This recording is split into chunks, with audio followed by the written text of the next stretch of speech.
So now we're going to transpose a few more licks. You'll learn some new licks, and then we're going to put it into a solo that you can actually use to put into Mean Jumper Blues. And you could use these examples really you can use these examples anywhere you want in Mean Jumper Blues. Notice in Mean Jumper Blues, he sings for a couple of measures and then plays a lick for 2 measures. So there's a lot of licks here that you can play into your song. You can put into the song of Mean Jumper Blues in those 2 measures after you sing. So let's take a look at this first one. We already did this one. This is a Lonnie Johnson lick in C. Now if I did that to F, like we transposed up to here, notice the difference between the 2nd and 3rd string, one fret apart. And again, if I did that over here, I've got that right in there. So here we transpose the lick from C to F, but you can see again the difference between the 1st and 2nd string as opposed to here. Now another C lick is this. And again, if I wanted to transpose that to an F chord, I would move it up to the F. There's my F root note. Now here's a new lick for you. That's nice. There's our root note. Now if I wanted to transpose that horizontally up to F, I'd find my F note right there. Now here's a nice little lick. This is a C lick. Now here we have an open string going on. So remember, we talked about if we're starting the lick here and they have an open string, we can consider the nut actually as a fret. So everything's really in the first position except for that one note back here. So let's transpose that to a different position. Let's do that same lick against a G chord.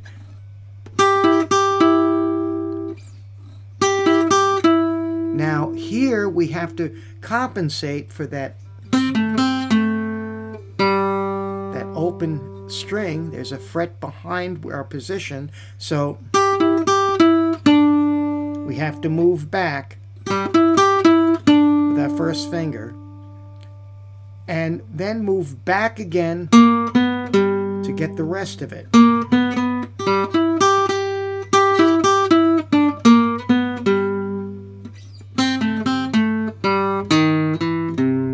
Like I said, most of this lick is in one position, except that there. And then it goes back. Same here. So that's how we do that lick against a G. If I wanted to do it in yet a different position, here, we're going to transpose it, but we're going to go vertically, and there's the difference between the 1st and 2nd string.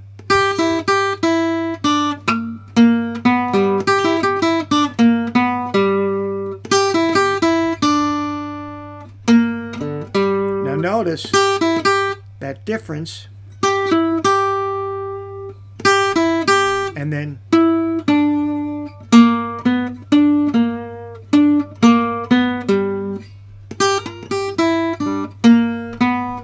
here we cross over.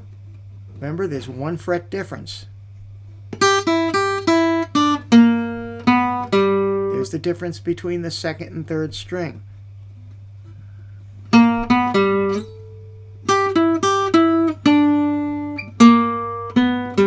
So we have to move up here between that. Now the difference, the 3rd and 4th string, move it up 1 fret.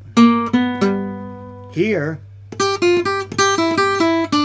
just move it right across to the fret. So there's that 1 fret difference between that 2nd and 3rd string. So that's basically, we're going to take some of these licks and we're going to put it into a solo. If we wanted to play a couple of verses of Mead Jumper Blues and we wanted to create a solo with all these licks, but we wanted to move these licks into the other chords, well, we can do that. And I'll show you how to do it.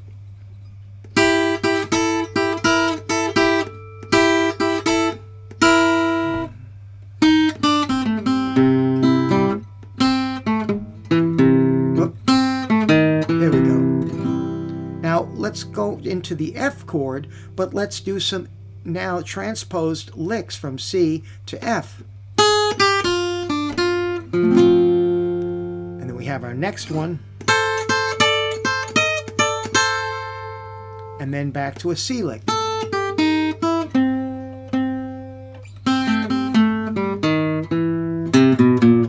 remember, we're going down into that A. A little slop there. A little shot with the, there's nothing there. You can see that little line going across, just a cut, and then for 2 beats. And our G lick, because there's a G chord coming up. And back to the C. This actually is a lick from the original song.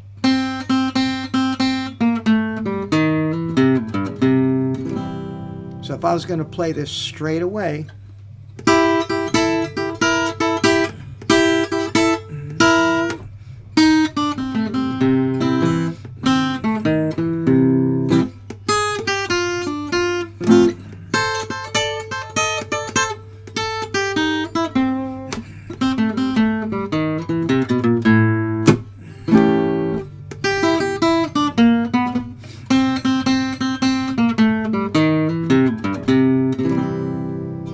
so here we've taken all these licks, we transpose them to the different chords in the song, and we could create a solo this way.